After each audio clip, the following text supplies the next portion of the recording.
যদি সুযোগ হয় তাহলে শেখ হাসিনার পক্ষে লড়াই করব। রিকশাওয়ালাদের সাথে এই যে মানে ছাত্র পরিচয় একটু ভাব নিতে যায়, এই যে তোমাদেরকে মানে আমি দেখলাম যে চা দোকানের যে বেঞ্চ থাকে, বেঞ্চ দিয়ে তুলা তুলা আদর করছে, তারপর হচ্ছে গালাগালি করছে, স্টুডেন্ট আইডি কার্ড দেখানোর পরে এই যে তোমাদেরকে এই লেভেলে কেলাইছে, এটা কি তোমাদের জন্য ভালো হলো না খারাপ?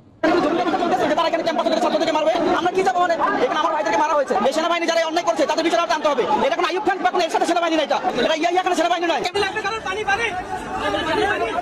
আসলে বাটপারি কোথা থেকে হচ্ছে বা কিভাবে হচ্ছে আসলে আমরা একদম অবাক হয়ে যাচ্ছি। ইতিমধ্যে একটা নিউজ হয়তো আপনারা শুনতে পাচ্ছেন যে মুগ্ধ যে ছেলেটি বলেছিল যে পানি লাগবে, তার এই ভিডিওটি কিন্তু গোটা দুনিয়ায় কিন্তু আপনার ভাইরাল হয়ে যায়। কিন্তু এখন প্রশ্ন হচ্ছে হঠাৎ করেই কিন্তু সোশ্যাল মিডিয়ায় ভাইরাল হচ্ছে যে সে মারা যায়নি।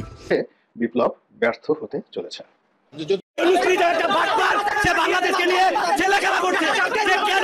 নির্বাচন দিতে রাজি কেন? সে কেন নির্বাচন দিচ্ছে না? মিডিয়া পুরো বাংলাদেশ কন্ট্রোল করে কি সে লুডো খেলতে চায়? গেট ভাঙছে, অবিশ্বাস্যভাবে সবাইকে ছাড়িয়ে যোজন যোজন এগিয়ে সাবেক প্রধানমন্ত্রী শেখ হাসিনা। হঠাৎ করে সেনাবাহিনী ছাত্রদের উপর গ্রেনেড ছুড়েছেন, স্মোক বোম ইউজ করেছেন এবং এমন কিছু পদক্ষেপ তারা গ্রহণ করেছেন যা নিঃসন্দেহে ছাত্র আন্দোলনের এই যে মানে প্রাণকেন্দ্র ঢাকা ইউনিভার্সিটি সে তারা প্রত্যাশাই করেনি। জুলাই আগস্টের ষড়যন্ত্রে একজন শহীদের কথা বলা হয়েছিল মুগ্ধ। আমরা পরবর্তীতে দেখলাম শহীদরা আবার ফিরেও আসছে। আসসালামু আলাইকুম প্রিয় দর্শক, বাংলাদেশের রাজনৈতিক প্রেক্ষাপটে অনেকগুলো গুরুত্বপূর্ণ কিছু ঘটনা ঘটে যাচ্ছে। প্রিয় দর্শক, আপনারা ইতিমধ্যেই ভিডিওর কিছু অংশ বিশেষ দেখে ফেলেছেন, দেখে হয়তো বুঝতে পারছেন আজকে ভিডিওটি কতটা গুরুত্বপূর্ণ। তো প্রিয় দর্শক, যারা ভিডিও অন করেছেন তারা ভিডিও না টেনে পুরো ভিডিও দেখতে থাকুন, তাহলে ভিডিওর অংশ বিশেষগুলো বুঝতে পারবেন। তো প্রিয় দর্শক, যারা এখন চ্যানেলটাকে সাবস্ক্রাইব করে রাখেননি তারা এরকম গরম খবর পেতে চ্যানেলটাকে সাবস্ক্রাইব করে রাখুন, আর যারা করেছেন তাদেরকে অসংখ্য ধন্যবাদ। চলুন ভিডিওতে একটা লাইক দিয়ে পর্যায়ক্রমে ভিডিওগুলো দেখে আসি। রিকশাওয়ালাদের সাথে এই যে মানে ছাত্র পরিচয় একটু ভাব নিতে যায়, এই যে তোমাদেরকে মানে আমি দেখলাম যে চা দোকানের যে বেঞ্চ থাকে, বেঞ্চ দিয়ে তুলা তুলা আদর করছে, তারপর হচ্ছে গালাগালি করছে, স্টুডেন্ট আইডি কার্ড দেখানোর পরে এই যে তোমাদেরকে এই লেভেলে কেলাইছে, এটা কি তোমাদের জন্য ভালো হলো না খারাপ? আরে ভাই, যারা ব্যাটারিওয়ালা রিকশাওয়ালা তাদের তো পরিবার চলতে হবে। এখন আমাদের বাংলাদেশে হয় কি, আগের সরকারগুলো যা করে ডক্টর ইউনূসের সরকার তাই করে। এখন এটা কেন করে আমি সেটারও প্রতিবাদ জানাই। একটা সিস্টেম থাকা উচিত। ঢাকা শহরে বলেন, সারা বাংলাদেশে বলেন যে অটোরিকশা, লক্ষ লক্ষ মানুষ এই অটোরিকশা চালাইয়ে তাদের সংসার চালায়। হুট করে আপনি রাতারাতি বলবেন যে অটোরিকশা বন্ধ। তো এই মানুষগুলোর জন্য বিকল্প কর্মসংস্থান আপনি কি ব্যবস্থা করছেন? এমনি আইনশৃঙ্খলা পরিস্থিতি খারাপ, চুরি ছিনতাই ডাকাতি দেশে চলে, আপনি হুট করে অটোরিকশা বন্ধ করে দিলেন, লক্ষ লক্ষ মানুষ রাতারাতি বেকার, তারা শহরে থাকে, বাসা ভাড়া আছে, বাচ্চাদের পড়াশোনা আছে, এগুলো রাতারাতি কই যাবে? এটা তো একটা যৌক্তিক ইস্যু। একটা সিস্টেম করে তাদেরকে এখান থেকে বের করা উচিত ছিল। এখন তারা তাদের পেটের দায়ে রাস্তা নামছে। তুমি ছাত্র সাইজে সেখানে ভাব দেখাতে গেছো, মিলমিশ করতে গেছো, সেনাবাহিনী কই? সেনাবাহিনী ছিল না? পুলিশ আছে, তোমার দায়িত্ব দিছে। অতিরঞ্জিত পাটনামে বিভিন্ন জায়গায় আমি দেখতে পাচ্ছি যে ছাত্রদের মধ্যে একাংশ দেখাইতে গিয়ে নিজেদের মান সম্মান নষ্ট করছে। ইভেন এই বৈষম্য বিরোধী আন্দোলনের পরে ছাত্রদের প্রতি মানুষের যে পজিটিভ ধারণা, এইরকম অতি উৎসাহী কিছু কর্মকাণ্ডের কারণে মানুষ অপছন্দ করছে। যারা সমস্যায় পড়ছে তারা প্রতিবাদ করবে, তারা যদি কোনো ভাঙচুর করে, অন্যায় করে, আইন শৃঙ্খলার মানে ভঙ্গ করে, সেনাবাহিনী পিটাবে, পুলিশ আছে পিটাবে, গুলি করবে, সমস্যা নাই, গ্রেপ্তার করবে। তোমরা কেন খামাখা সেখানে গিয়া এই যে তোমরা এখানে কয়েকজন একটা ঘটনা ঘটেছে, পরে দেখলাম ইউল্যাব স্কুলের একটা বাসের মধ্যে আবার এই অটোরিকশা চালকরা সেখানে আবার গিয়া একটা ঝামেলা পাকাইছে। আপনারা জানেন যে আজকে ঢাকা শহরের বিভিন্ন জায়গায় আমাদের অটোরিকশা চালক যে ভাইরা আছেন, অটোরিকশা বন্ধের কারণে তারা রাজপথে নেমেছেন, বিভিন্ন ধরনের অপ্রীতিকর ঘটনা তারাও ঘটিয়েছেন, আর সেগুলোর জন্য সেনাবাহিনী তাদেরকে পিটাইছে। আমি এটার পক্ষে। আপনারা রাস্তায় নামবেন, আন্দোলন করবেন, কিন্তু পাবলিক প্রপার্টি, ট্রান্সপোর্ট, গাড়ি টাড়ি দেখে আগুন জ্বালাই দিবেন, এগুলো বললে আপনাদেরকে বাইরে নরিনালা ফাটাই ফেলতে হবে। আমি এগুলোর পক্ষে। কেন?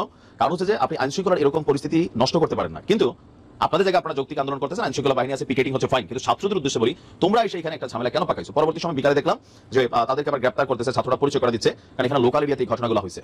তো সবকিছুতে তোমরা বাহাত দিতে যাও না, নাক গলাইতে যাও না, দেশে আইন আছে। এখন এই যে তোমরা সেখানে গিয়া মার খাইলা, এটা কি তোমাদের জন্য সম্মানের কিছু হইলো? তোমাদেরকে রাষ্ট্র দায়িত্ব দিছে। সবকিছুতে বাম হাত দিতে গেলে তোমাদের বুঝতে হবে যে কোন জায়গায় থামা উচিত, কাদের ব্যাপারে নাক গলা উচিত। তারা রিকশাওয়ালা ভাই, এদের পেটে লাথি পড়ছে।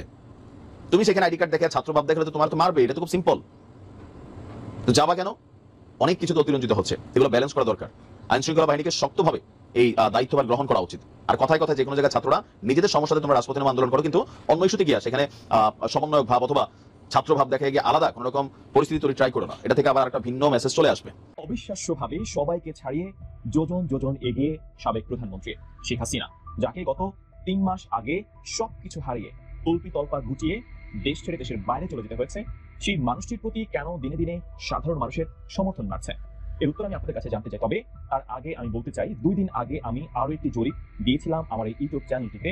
সেই জরিপের প্রশ্ন ছিল, বাংলাদেশের রাষ্ট্র প্রধান হিসেবে কাকে আপনাদের বেশি যোগ্য মনে হয়? সেখানে যে অপশনগুলো রয়েছে, সেই অপশনগুলোতে যাদের নাম রয়েছে তাদের সবাইকে পেছনে ফেলে বলা যায় পাহাড় সম উচ্চতায় সাবেক প্রধানমন্ত্রী শেখ হাসিনা। অবাক লাগছে? আমারও অবাক লাগছে।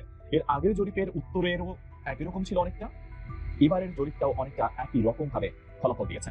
তবে পূর্বের জরিপে ভোটে অংশগ্রহণ করেছেন মাত্র 21 বা 22 হাজার মানুষ, আর আজকে যে জরিপের ফলাফল আমি দিচ্ছি সেই জরিপে অংশগ্রহণ করেছেন 45 হাজার মানুষ। মানে জরিপে অংশগ্রহণকারী মানুষের সংখ্যা বেড়েছে এবং যত দিন যাবে জরিপে অংশগ্রহণকারী মানুষের সংখ্যা নিশ্চিতভাবেই আরো বেশি পরিমাণে বাড়তে থাকবে। তো যে জরিপটি আমি চালিয়েছি সেই জরিপ নিয়ে কথা বলতে চাই। আমার জরিপটি ছিল এরকম প্রশ্নটা, এই মুহূর্তে নির্বাচন হলে কাকে প্রধানমন্ত্রী হিসেবে দেখতে চান? আমি এখানে 4টি নাম দিয়েছি। প্রথম অপশন ছিল শেখ হাসিনা, দ্বিতীয় অপশন তারেক রহমান, তৃতীয় অপশন মোহাম্মদ ইউনূস, চতুর্থ অপশন শফিকুর রহমান। এখানে ডক্টর মোহাম্মদ ইউনূস সাহেব তার নামটা দেওয়ার একটা মাত্র কারণ তিনি বর্তমানে রাষ্ট্র ক্ষমতার প্রধান হিসেবে রয়েছেন। যদি ডক্টর মোহাম্মদ ইউনূস সাহেব বলেছেন কয়েকটা ইন্টারভিউতে তার আসলে এই বয়সে এসে জীবনের শেষ প্রান্তে এসে তার আবার নতুন করে রাজনীতিবিদ হওয়ার কোনো ইচ্ছে নেই, ক্ষমতায় যাওয়ার কোনো অভিলাষ নেই, কারণ ছাত্র জনতা তাকে চরম ক্রান্তি লগ্নে তাকে দেশ পরিচালনার দায়িত্ব দিতে চেয়েছিলেন, তিনি সেটা গ্রহণ করেছেন এবং তিনি চান খুব দ্রুত নির্বাচন দিয়ে জনগণের প্রতিনিধির হাতে ক্ষমতা হস্তান্তর করে তিনি তার নিজের কাজের জায়গায় ফিরে যেতেন। তারপর তার নাম দিয়েছি কারণ তিনি এই মুহূর্তে শাসন ক্ষমতা তার হাতে রয়েছে। বাকি যে কয়েকজনের নাম দিয়েছে তার মধ্যে শফিকুর রহমান, তিনি জামাতের প্রধান, এবং তারেক রহমান তিনি বিএনপির বলা যায় ভারপ্রাপ্ত চেয়ারম্যান এবং তিনি প্রধানতম ভূমিকা পালন করছেন, কারণ বেগম খালেদা জিয়া বিএনপি চেয়ারপারসন তিনি শারীরিকভাবে অসুস্থ। এই জরিপে অংশগ্রহণ করেছেন 45 হাজার মানুষ। একেবারে যে কম মানুষ এই জরিপে অংশগ্রহণ করেছেন তা নয়, আপনি খুব বেশি পরিমাণে মানুষ এই জরিপে অংশগ্রহণ করেছেন তা কিন্তু নয়। তারপরে আমি আপনাদের আহ্বান জানাবো পরবর্তীতে আমি যে জরিপগুলো দিব সেগুলোতে আপনারা বেশি বেশি করে নিজেদের উপস্থিতি প্রমাণ করবেন। আমি ফলাফলের কথা বলছি। এই জরিপে 45 হাজার মানুষের মধ্যে 80% মানুষ মনে করে এই মুহূর্তে নির্বাচন হলে তারা শেখ হাসিনাকে প্রধানমন্ত্রী হিসেবে দেখতে চান। 80%। এখন 45 হাজার মানুষের মধ্যে যদি 80 ভাগ মানুষ মনে করেন তারা বাটপারি কোথা থেকে হচ্ছে বা কিভাবে হচ্ছে আসলে আমরা একদম অবাক হয়ে যাচ্ছি। ইতিমধ্যে একটা নিউজ হয়তো আপনারা শুনতে পাচ্ছেন যে মুগ্ধ যে ছেলেটি বলেছিল যে পানি লাগবে, তার এই ভিডিওটি কিন্তু গোটা দুনিয়ায় কিন্তু আপনার ভাইরাল হয়ে যায়। কিন্তু এখন প্রশ্ন হচ্ছে হঠাৎ করেই কিন্তু সোশ্যাল মিডিয়ায় ভাইরাল হচ্ছে যে সে মারা যায়নি। তাহলে কি বাকি শহীদদের মতো কি সেও কি ফিরে আসতেছে? আমরা হয়তো কিছুদিন আগে দেখেছিলাম যে একজন লোক দেশের বাইরে যাচ্ছে সুইজারল্যান্ড, কিন্তু চেহারা হুবহু তার মতন একদম মিল। এখন সেখানে বলা হচ্ছে যে মুগ্ধর ভাই সিগ্ধ না কি জানি নাম, যদিও ওখানে বলা হচ্ছে যে তারা যমজ ভাই, কিন্তু আসলে প্রকৃত হতে নাকি এরকম কোনো খোঁজ কেউ পায়নি। আবু সাঈদের কবরে আপনার সবাই গেল, উপদেষ্টা সহ অনেক সমন্বয়করা তার কবর জিয়ারত করলো, কিন্তু মুগ্ধ নামে যে ব্যক্তিটি তার কবরে কিন্তু এখনো পর্যন্ত কাউকে আমরা যেতে দেখিনি। তার মানে এটা আসলে একটি আপনার প্রতারণা জাতির সাথে। আমরা মনে করি যদি এই বিষয়টি সত্যি হয়ে থাকে, যদিও এখনো এটি আমরা ক্লিয়ার হতে পারছি না, যদি ক্লিয়ার আমরা ওই সময় হতে পারবো তার যেই মৃত্যু সেটি কনফার্ম করতে হবে যে আসলে সে মারা গেছে বা তার কবর কোথায় রয়েছে, আসলে কি জাতির সাথে কোনো প্রতারণা করা হয়েছে কিনা, এবং কি এই জুলাই আগস্টের যেই হত্যাকাণ্ড যারা কিলিং মিশন চালিয়েছিল শেখ হাসিনাকে ক্ষমতা থেকে উৎখাত করার জন্য, ইতিমধ্যে সমন্বয়করা যা বলতেছে যে শুধু একমাত্র তারাই ছিল সেই পরিকল্পনা মাফিক একটি বিষয়, যে সরকার পতনই ছিল তাদের মূলত আপনার সকল একটি মাস্টার প্ল্যান। তো যাই হোক, এই শহীদদের যে ফিরে আসা, অনেকে বলতেছে যে কিন্তু পুলিশ সদস্য কিন্তু ফিরে আসবে না, কিন্তু অনেক শহীদ ফিরে আসবে। আসলে এই কথাটার যে জঞ্জাল সেটি এখনো কেন রয়ে গেল, এবং কি এই কথা আমরা কিভাবে বুঝবো যে আসলে সে শহীদ হয়েছে বা সে মারা গেছে, বা তার কবর এখনো পর্যন্ত কাউকে আমরা জিয়ারত করতে দেখিনি বা কেউ তার কবরে গিয়ে ফুল দিয়ে শ্রদ্ধাও জানায়নি। ইতিমধ্যে আমরা জানি যে একজন লোক সুইজারল্যান্ড চলে গেছে, তার ছোট ভাই সিগ্ধ, কিন্তু আসলে কি সিগ্ধই কি মুগ্ধ কিনা সেই বিষয়টা কিন্তু আমাদেরকে ভাবায়। এই জন্য বলবো যারা অতি আবেগে অতি লাফালাফি করেছেন এই আন্দোলনকে কেন্দ্র করে, আপনারা অবশ্যই সাবধান হয়ে যান, কারণ এটি যে অনেক বড় একটি মাস্টার প্ল্যান ছিল তাদের। প্রত্যেকটি জীবনের মূল্য তারা 30 লক্ষ টাকা করে বাজেট করে তারা যে এরকম একটি প্রোপাগান্ডা যে তারা চালিয়েছে, এটি আসলে বলার কোনো অবকাশ রাখে না, এবং এদেশের মানুষকে বিশাল বড় একটি ধোঁকা যে ইতিমধ্যে তারা দিয়েছে সেটারও বলার কোনো অবকাশ রাখে না। আমি চাই দ্রুত সময় এই বিষয়ে জাতির সামনে সঠিকটা তুলে ধরার জন্য, এবং কি দ্রুত সময় যে মুগ্ধের নাম ব্যবহার করে পানি লাগবে তার এই ইমোশনকে কেন্দ্র করে যারা ইতিমধ্যে ঝাঁপিয়ে পড়েছিল, আসলে কি সে ওই লোক কিনা সেটি দ্রুত সময় জাস্টিফাই করার জন্য আমি অনুরোধ জানাচ্ছি। আমি ক্যাম্পাসে ঢুকে গেছি, বলছি ক্যাম্পাসে ঢোকার দোকানে আমাকে ক্যাম্পাসের গেট ভেঙে বাইরে সেনাবাহিনী। আমরা ক্যাম্পাসে ঢোকার পর সেনাবাহিনী কিভাবে সাহস গেট ভেঙে ক্যাম্পাসে ঢোকা, ইভেন আমাদের অডিটোরিয়ামের গ্লাস ভেঙে দিয়েছে সেনাবাহিনী বাইরে, এবং প্রিন্সিপালের রুমের সামনে স্টুডেন্টদেরকে ফালায় মারছে সেনাবাহিনী। সেনাবাহিনীর কিভাবে সাহস হয় যে ক্যাম্পাসে ঢুকে স্টুডেন্টদেরকে লাঠিচার্জ করেন, এবং police sound grenade tear gas পর্যন্ত ক্যাম্পাসের ভিতরে মারছে। আমরা দেখেছি যখন স্বৈরাচার পতনের সময় এরকম হয় না, তারা আজকে যে কাজ করেছে সেনাবাহিনী আমাদের সাথে। তো আমরা এখানে মেজর সাহেব যে আছে তার দায়িত্বে যে সেনাবাহিনী এখানে আছে তাদেরকে দ্রুত সময়ের ভিতরে আইডেন্টিফাই করে বিচারের আওতায় আনতে হবে, না হলে আমরা কঠোর থেকে কঠোর আন্দোলনের হুঁশিয়ারি দিব। যদি এর বিচার না করে সেনাবাহিনীর, তাহলে ঢাকা কলেজ কিন্তু তাদের অবস্থান দেখিয়ে দিবে। একটা ক্যাম্পাসে সেনাবাহিনী কি করে আক্রমণ করে ক্যাম্পাসের গেট ভেঙে, এটা অবশ্যই জবাবদিহিতা করতে হবে এই মেজরকে দ্রুত সময়ের ভিতরে, না হলে কিন্তু আমরা ঢাকা কলেজে বসে থাকবো না। যাদেরকে হামলা করছে আমাদের বাইরে ঢাকা মেডিকেল পর্যন্ত ভর্তি সেনাবাহিনীরা ক্যাম্পাসের ভিতরে ঢুকে সবাইকে মেরেছে। সেনাবাহিনী এই এখতিয়ার কোথা থেকে পেলে? একটা ক্যাম্প প্রতিষ্ঠানের ভিতরে ঢুকে কিভাবে মারে? আমরা গেট লক করে দিয়েছি, গেট ভেঙে তারা ঢুকে আমাদেরকে মেরেছে, ছাত্রলীগ গাইডে মেরেছে। তারা কি ছাত্রলীগ গাইডে কিভাবে আমাদেরকে গেট ভেঙে অডিটোরিয়াম ভেঙে মেরে দিয়ে আসলো? সিসি ক্যামেরা যদি দেখেন প্রত্যেকটা পাবেন সেনাবাহিনী ক্যাম্পাসে ঢুকে সবাইকে মারতেছে, এবং এসএটিভি সহ সকল টিভি লাইভ ছিল, তারপরেও তারা মারার সাহস পাইছে, এখানে কাউকে কেয়ার করে নাই। তারা ছাত্রলীগ গাইডে ক্যাম্পাসে ঢুকছে, সবাইকে মারে বের হয়ে আসছে ক্যাম্পাস থেকে। তারা কেন এটা করলো? অবশ্যই তাদের জবাবদিহিতা করতে হবে, তাদেরকে চাকরি থেকে বরখাস্ত করতে হবে দ্রুত সময়ের মধ্যে, না হলে ঢাকা কলেজ আন্দোলনের হুঁশিয়ারি দিবে দ্রুত সময়ের মধ্যে। যখন এই ঘটনাটা এত বারবারন্তের জায়গায় গেল, তখন সেনাবাহিনী গ্রেনেড নিয়ে হাজির হলো, স্মোক বোম নিয়ে হাজির হলো, কাঁদানে গ্যাস নিয়ে হাজির হলো। কিন্তু এই ঘটনাটা এলাউই তো সেনাবাহিনী করা উচিত ছিল না, কারণ বর্তমানে বাংলাদেশের আইন শৃঙ্খলার সম্পূর্ণ দায়িত্ব তো সেনা প্রধানের হাতে। তাহলে এই বিষয়টা এই জায়গায় গেল কেন, প্রশ্ন কিন্তু উঠতে শুরু করেছে। কোথাও গিয়ে জেনে শুনে মোহাম্মদ ইউনূসকে পিছন থেকে ছুরি মারছেন না তো সেনাবাহিনীরা? এই প্রশ্ন কিন্তু আন্তর্জাতিক মহলে উঠবে, কারণ বাংলাদেশের একাধিক ঘটনা দ্বারা আমি আপনাদের বুঝিয়ে দিতে পারি সেনাপ্রধান বা সেনাবাহিনীর ভূমিকা নিঃসন্দেহে সরকার বিরোধী, এবং সরকারের যে ভাবমূর্তি তা কিন্তু দিনের পর দিন পূর্ণ হচ্ছে সেনাবাহিনীর অতিরঞ্জকীয় পদক্ষেপে। তারা আর কি বলেছে আমি একটু বলে দিই। তারা বলেছেন আহত শিক্ষার্থীদের সুচিকিৎসা নিশ্চিত করতে হবে, এমনকি শিক্ষকরাও আহত হয়েছেন। দেখুন, এই ছাত্রছাত্রীদের চিকিৎসা নিশ্চিত করতে হবে, এটা বাংলাদেশে অতি পুরনো একটা কথা। কারণ যখন হাসিনা বিরোধী আন্দোলন হয়েছিল তখন সেই ছাত্রছাত্রীরাও বলেছিল আমরা আবেগের জন্য প্রাণ দিয়েছি, আমাদের অঙ্গ প্রত্যঙ্গ বিকল হয়ে গেছে, আমাদের চিকিৎসা নিশ্চিত করুন। কিন্তু কিছুদিন আগে আমরা দেখলাম এই উপদেষ্টাদের ঘিরে ধরে সেই আহত শিক্ষার্থীরা ফের একবার আন্দোলন চালিয়ে বলেছেন আমাদের ভালো চিকিৎসার ব্যবস্থা করা হোক। অর্থাৎ 3 মাস আগের চিকিৎসাই কে করবে এখন কেউ জানে না। এখন হঠাৎ করে এই ছাত্রছাত্রীরা ফের একবার দাবি করছে তাদের চিকিৎসা যেন ভালো করা হয়, সুনিশ্চিত করা হয়। সেকেন্ড পয়েন্টটা, যেখানে আমি এই ইন্টারভিউ বা এই প্রতিবেদন শুরু করেছিলাম, আমাদের স্থাপনা সেনাবাহিনী সরাসরি হামলা ও ভাঙচুর করেছে। এবার এখানেই প্রশ্ন, একটা কলেজের স্থাপনাকে ভাঙচুর করার অধিকার সেনাবাহিনীকে কে দিল? সেনাবাহিনীর কাজ কি যেখানে সেখানে ভাঙচুর করা? সেনাবাহিনীর কাজ কি বঙ্গবন্ধু মুজিবুর রহমানের মূর্তি ভাঙচুর করা? সেনাবাহিনীর কাজ কি ছাত্রদের গুলি চালানো? এই যে প্রশ্নগুলো এখন হঠাৎ করে উঠতে শুরু করেছে, আপনারা হয়তো নিজেরাও বুঝতে পারছেন এই সেনাবাহিনীর কর্মকাণ্ড 100% সন্দেহের ঊর্ধ্বে হতে পারছে না। ভালো থাকুন, আসসালামু আলাইকুম। বাংলাদেশকে নিয়ে জেলা খেলা করছে, যে কেন নির্বাচন দিতে রাজি না, কেন সে কেন নির্বাচন দিচ্ছে না? মিডিয়া পুরো বাংলাদেশ কন্ট্রোল করে কি সে লুডো খেলতে চায়? ক্যাম্পাসে গেট ভাঙছে, কোটে ভাঙছে, কি আইডিয়া করো? তুমি বেটুন দিতে রাজি দাও, তুমি বেটুন দিতে সেনা সদস্য, তুমি বেটুন দিতে সেনা সদস্য। আমাদের কলেজে কোনো অনুষ্ঠান হলে টেস্ট চলে, সেটা কলেজে আজকে সরকার চলে। আজকে তোমার জন্মদিন, আজকে আমাদের কলেজে রাখতে হবে তোমার জন্মদিন, বলে আমাদের অডিটোরিয়ামে প্রোগ্রাম ছিল, কি প্রোগ্রাম শেষে সবার লোক একটু কথা না বলছে, পূর্ব ইস্যুকে কেন্দ্র করে আমাদের বাসকে ভেঙে দেয়, আমাদের বাসকে ভেঙে যায় এবং আমাদের কিছু শিক্ষার্থী ভাইকে তারা আরো করে তাদের ক্যাম্পাসে নিয়ে যায়। তারা এত বড় দুঃসাহসিকতা কিভাবে দেখালো? আপনারা তখন কোথায় ছিলেন? আমরা তখন তাদের মূল ঘটনা যখন আমরা জানতে চাই তখন আমাদের উপর তারা অতর্কিত হামলা করে, তখন আপনারা কোথায় ছিলেন? তারপর যখন আমরা পাল্টা অবস্থান নিলাম তখন আপনারা চলে আসলেন এবং আমাদের 1 সপ্তাহে ঢাকা কলেজকে আপনারা চাষ করলেন। আপনাদের এই দুঃসাহসিকতা আপনারা কিভাবে দেখাতে পারলেন? এই পাওয়ারটা আপনারা পাইলেন কই? দুঃসাহসিকতা আপনারা চাষ করেছেন, আমরা তখন কিছু বলি নাই। আপনারা সায়েন্স ল্যাবে সাউন্ড গ্রেনেড এবং টিয়ার শেল তুলছেন, তারপর আমরা কিছু বলি নাই। আপনারা আমাদেরকে ধাওয়া দিয়েছেন, আমরা ধাওয়া খাইছি, ধাওয়া খেয়ে ক্যাম্পাসের ভিতর অবস্থান করছি। আপনারা ক্যাম্পাসের ভিতর কেন টিয়ার শেল তুললেন? কেন সাউন্ড গ্রেনেড তুললেন? এই জবাবদিহিতা করে আজকে নাইমের মধ্যে থেকে জবাবদিহিতা করে আপনাদেরকে যেতে হবে। আমার ক্যাম্পাসের গেট ভাঙছে, কোটে ভাঙছে, কি আইডিয়া করো? তুমি বেটুন দিতে রাজি দাও, তুমি বেটুন দিতে সেনা সদস্য, তুমি বেটুন দিতে সেনা সদস্য। আমাদের কলেজে কোনো অনুষ্ঠান হলে টেস্ট চলে, সেটা কলেজে আজকে সরকার চলে। তোমার জন্মদিন আজকে আমাদের কলেজে রাখতে হবে তোমার জন্মদিন, বলে আমাদের অডিটোরিয়ামে প্রোগ্রাম ছিল, কি প্রোগ্রাম শেষে সবার লোক একটু কথা না বলছে, পূর্ব ইস্যুকে কেন্দ্র করে আমাদের বাসকে ভেঙে দেয়, আমাদের বাসকে ভেঙে যায় এবং আমাদের কিছু শিক্ষার্থী ভাইকে তারা আরো করে তাদের ক্যাম্পাসে নিয়ে যায়। তারা এত বড় দুঃসাহসিকতা কিভাবে দেখালো? আপনারা তখন কোথায় ছিলেন? আমরা তখন তাদের মূল ঘটনা যখন আমরা জানতে চাই তখন আমাদের উপর তারা অতর্কিত হামলা করে, তখন আপনারা কোথায় ছিলেন? তারপর যখন আমরা পাল্টা অবস্থান নিলাম তখন আপনারা চলে আসলেন এবং আমাদের 1 সপ্তাহে ঢাকা কলেজকে আপনারা চাষ করলেন। আপনাদের এই দুঃসাহসিকতা আপনারা কিভাবে দেখাতে পারলেন? এই পাওয়ারটা আপনারা পাইলেন কই? দুঃসাহসিকতা আপনারা চাষ করেছেন, আমরা তখন কিছু বলি নাই। আপনারা সায়েন্স ল্যাবে সাউন্ড গ্রেনেড এবং টিয়ার শেল তুলছেন, তারপর আমরা কিছু বলি নাই। আপনারা আমাদেরকে ধাওয়া দিয়েছেন, আমরা ধাওয়া খাইছি, ধাওয়া খেয়ে ক্যাম্পাসের ভিতর অবস্থান করছি। আপনারা ক্যাম্পাসের ভিতর কেন টিয়ার শেল তুললেন? সেনাবাহিনী ছাত্রদের উপর গ্রেনেড ছুড়েছেন, স্মোক বোম ইউজ করেছেন এবং এমন কিছু পদক্ষেপ তারা গ্রহণ করেছেন যা নিঃসন্দেহে ছাত্র আন্দোলনের এই যে প্রাণকেন্দ্র ঢাকা ইউনিভার্সিটি সে তারা প্রত্যাশাই করেনি। হঠাৎ করে সেনাবাহিনী কেন এত সক্রিয় হয়ে গেল সেই প্রশ্ন কিন্তু ছাত্ররাই তুলতে শুরু করে দিয়েছেন।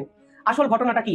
আসল ঘটনাটা হলো বাসে ওঠাকে কেন্দ্র করে সিটি কলেজ এবং ঢাকা বিশ্ববিদ্যালয়ের ছাত্রদের মধ্যে একটি বাকবিতণ্ডা শুরু হয়। প্রথমে এই বাকবিতণ্ডা এমনই চরম জায়গায় পৌঁছায় যে পরবর্তীকালে সেনাবাহিনীকে রাস্তায় নামতে হয় এবং এই পুরো ঘটনাটাই বাংলাদেশের বর্তমান যে আইন শৃঙ্খলার অবস্থা তা কিন্তু আন্তর্জাতিক মহলে এস্টাবলিশ করলো।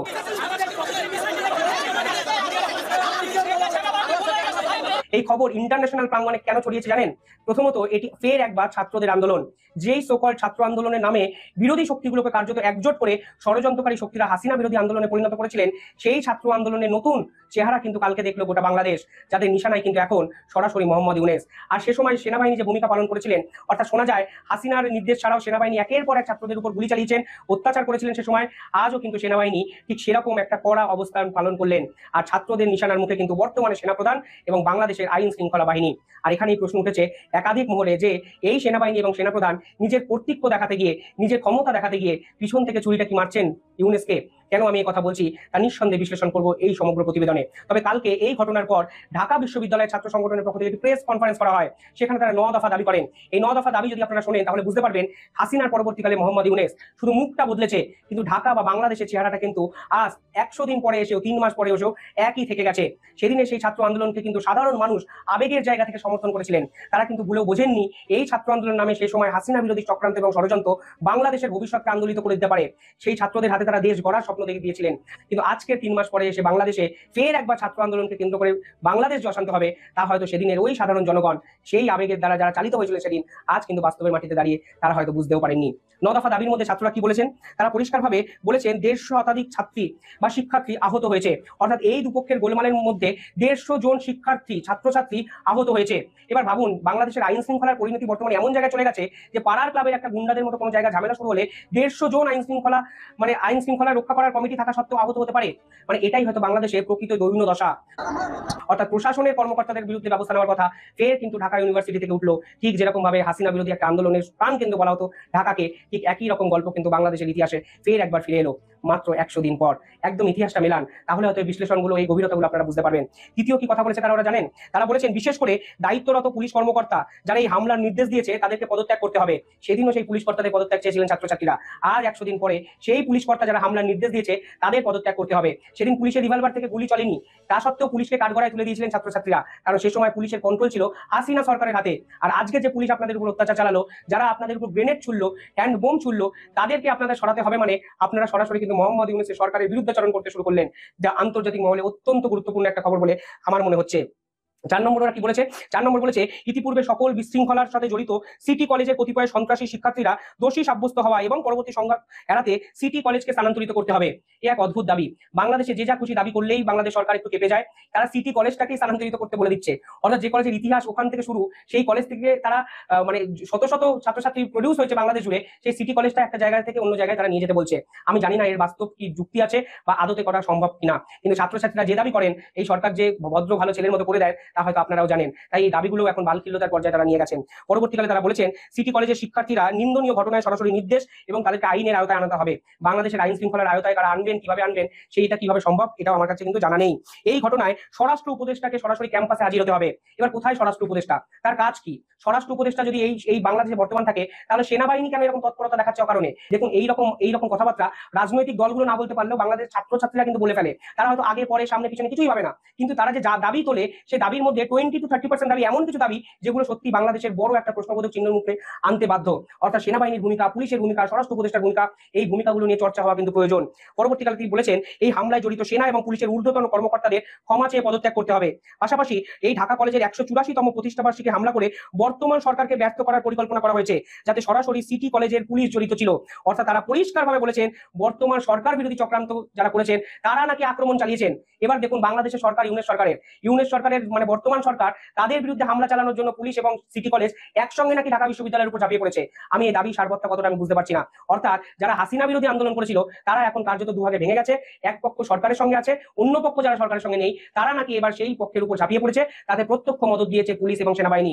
আপনারা যদি তলিয়ে ভাবেন তাহলে দেখবেন এই রকম স্টেটমেন্ট কিন্তু নিঃসন্দেহে ফের একবার মোহাম্মদ ইউনূস সরকারের সঙ্গে সেনা প্রধানের যে দ্বৈরথ ষড়যন্ত্রমূলক একটা অবস্থান তা কিন্তু গোটা বিশ্বের সামনে এস্টাবলিশ করলো। পাশাপাশি তারা আরো একটা দুটো দাবি তুলেছেন। আমি আর দীর্ঘায়িত পুলিশ আমাদেরকে রাবার গুলি মারলো, ঠিক আছে, সব আমরা এইদিকে যখন চলে আসলাম, তারা এই আমাদের নাইমের গলি পর্যন্ত সীমাবদ্ধ থাকতে পারে, তারা কিন্তু আমাদের ক্যাম্পাসে মুভ করতে পারে না কোনো ক্রমে। তারা আমাদের ক্যাম্পাসে মুভ করার পরে আমাদের ওখানে সাউন্ড গ্রেনেড ছোড়ার পরও আমাদের শিক্ষককেও লাঞ্ছিত করা হয়েছে, আমাদেরকেও লাঞ্ছিত করা হয়েছে। আজকে একটা আমাদের খুশির দিন, আজকে আমরা 184 বছর প্রতিষ্ঠাবার্ষিকী পালন করতে যাচ্ছি। এখানে তো আমরা রক্ত চাই না, এখানে তো আমরা জ্ঞানদাম চাই না, কিন্তু কেন সেনাবাহিনী পুলিশ আমাদের ক্যাম্পাসে ঢুকে এইরকম নৈরাজ্য চালায়? তো দর্শক, আশা করি পুরো ভিডিওটা দেখেছেন।